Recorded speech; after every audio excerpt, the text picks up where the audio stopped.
Muita gente chega até mim com essa dúvida. Será que o que eu vivi foi abuso? Será que eu tô exagerando? E eu entendo essa confusão. Porque quando a gente cresce em um lar abusivo, a primeira coisa que aprende é sentir culpa. E eu lembro de uma cliente que me disse: desde criança eu percebia que tinha alguma coisa estranha no jeito da minha mãe. Eu não sabia explicar, eu não entendia, mas eu sentia.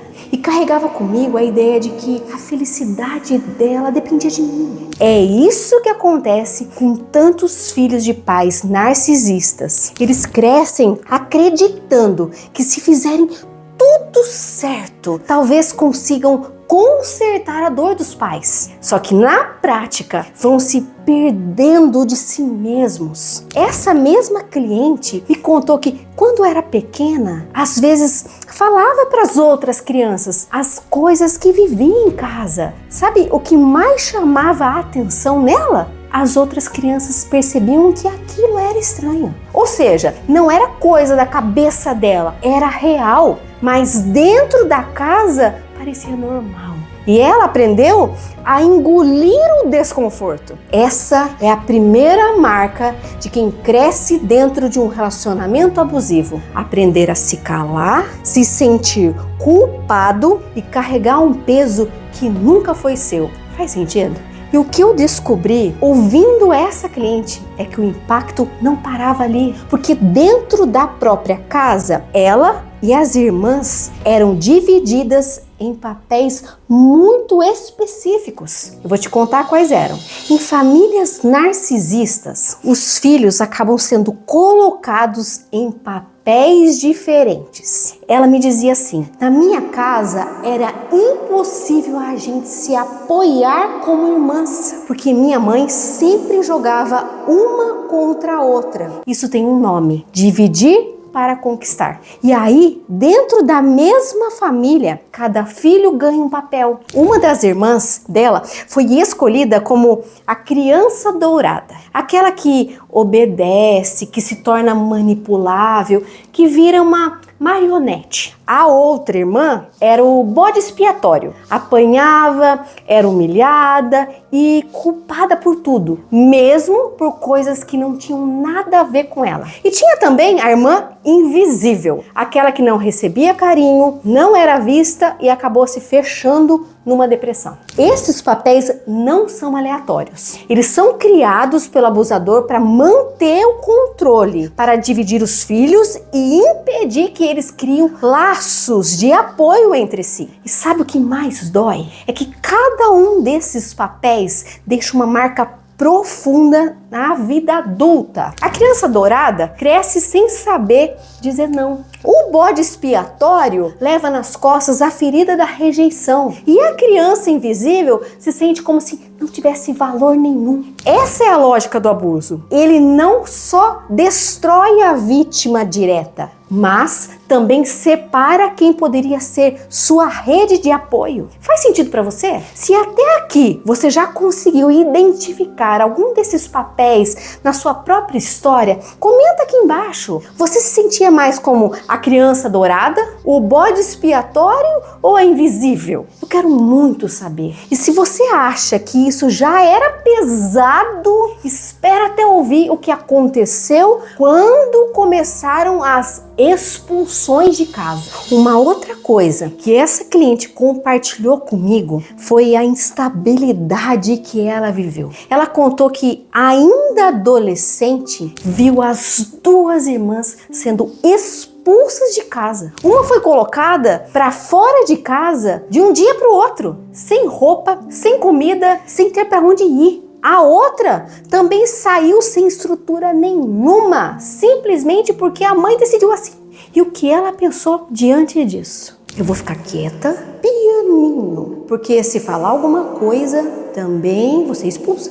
Esse é um ponto muito importante. Em famílias abusivas, a casa nunca é um lugar de segurança. É um lugar de tensão, de medo. Você nunca sabe o que pode acontecer. E repare, essa instabilidade não aparece só dentro de casa. Muitas vezes, pessoas narcisistas ou sociopatas vivem em constante mudança de cidade, de emprego, de relacionamentos. Nada se mantém estável. Isso também aconteceu com essa cliente. Ela se mudou tantas vezes que quando alguém perguntava o motivo, a resposta era sempre a mesma. Ah, é porque minha mãe gosta de mudar.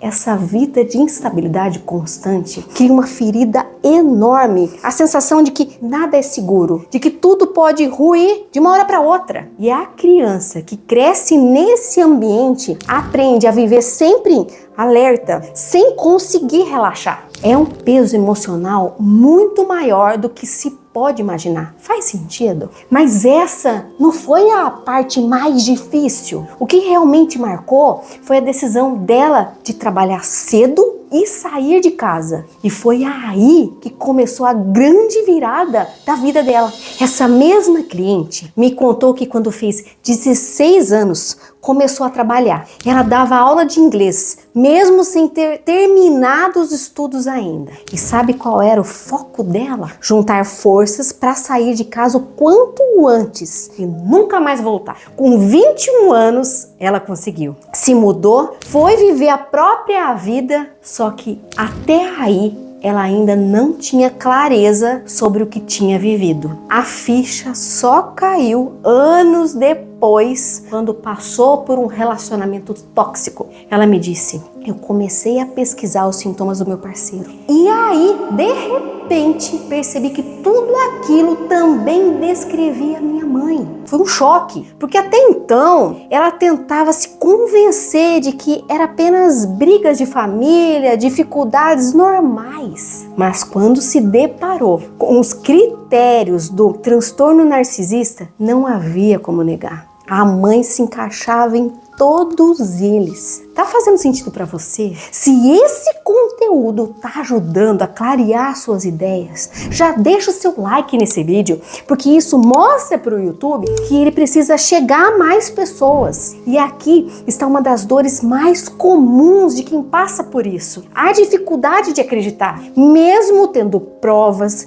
mesmo tendo vivido cada detalhe. É duro de encarar que aquilo foi abuso. É duro de acreditar que alguém tão próximo, alguém que deveria amar e proteger, foi justamente quem causou tantas feridas. Esse processo de descoberta é doloroso, mas é também o primeiro passo para a reconstrução, porque você só consegue se libertar de um ciclo quando reconhece que está dentro dele. Faz sentido? Só que a ficha mesmo caiu durante a terapia. E é nesse ponto que eu quero te mostrar de forma prática como aparecem os sintomas do narcisismo. Durante as sessões, eu fui apresentando os sintomas do narcisismo e pouco a pouco essa cliente foi reconhecendo esses sinais no comportamento da mãe. Até que um dia ela me disse: Lucrécia, parece que você está descrevendo a minha própria mãe. E realmente os sintomas são muito claros quando a gente entende. Eu vou trazer alguns que ela mesma conseguiu identificar. O primeiro,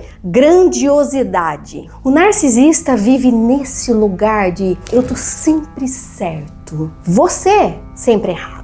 E às vezes isso vem até pelo vitimismo. Eu poderia ter sido alguém incrível, mas o mundo não me reconheceu. Segundo, é a necessidade de atenção o tempo todo. Eles não suportam quando outra pessoa ganha destaque. Essa cliente contou que na própria formatura a mãe dela passou mal, só para puxar o foco para si. Terceiro, a sensação de ser especial e só pode ser entendido por gente especial. É aquele discurso de meu caso é único, só profissionais renomados conseguem me compreender. Quarto, exploração dos outros. O narcisista usa as pessoas como ferramentas, seja por dinheiro, sexo, status ou até para lavar uma roupa. A utilidade do outro é a única coisa que importa. Quinto, inveja crônica. Tudo que você conquista vira motivo de ressentimento. E junto disso, vem a necessidade de te punir por ter algo que ele não tem. Sexto, arrogância. Você percebe quando alguém trata mal quem serve, quem está em posição mais vulnerável. Esse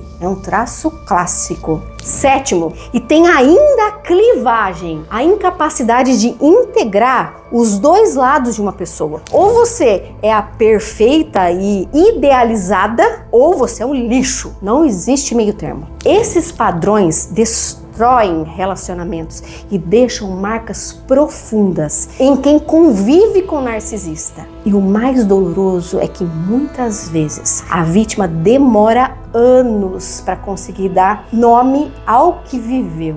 E quando finalmente entende, é como se acendesse uma luz num quarto que ficou escuro a vida inteira. Faz sentido para você? E se você percebeu que parte da sua vida também se encaixa nesses sintomas, fica comigo, porque no final eu vou te mostrar qual é o caminho seguro para sair desse ciclo e recomeçar. E se esse conteúdo fez sentido para você, deixa o seu like, compartilha esse vídeo com quem precisa ouvir essa mensagem e se inscreva no canal para não perder os próximos. E se você se identificou com essa história e percebe que também carrega marcas de um relacionamento abusivo, eu quero te dizer uma coisa: você não precisa enfrentar isso sozinho. Existe um caminho para reconstruir sua identidade, recuperar a sua autoestima e retomar a sua vida com liberdade e segurança. É exatamente isso que eu ensino no meu programa Vença o Relacionamento Abusivo. Um passo a passo, claro, humanizado e transformador para você sair deste ciclo em até 30 dias. O link tá aqui na descrição. Agora, quero saber de você. Qual parte desse vídeo mais falou com a sua história? Escreve aqui nos comentários. Eu mesma leio cada um deles. A gente se encontra no próximo vídeo.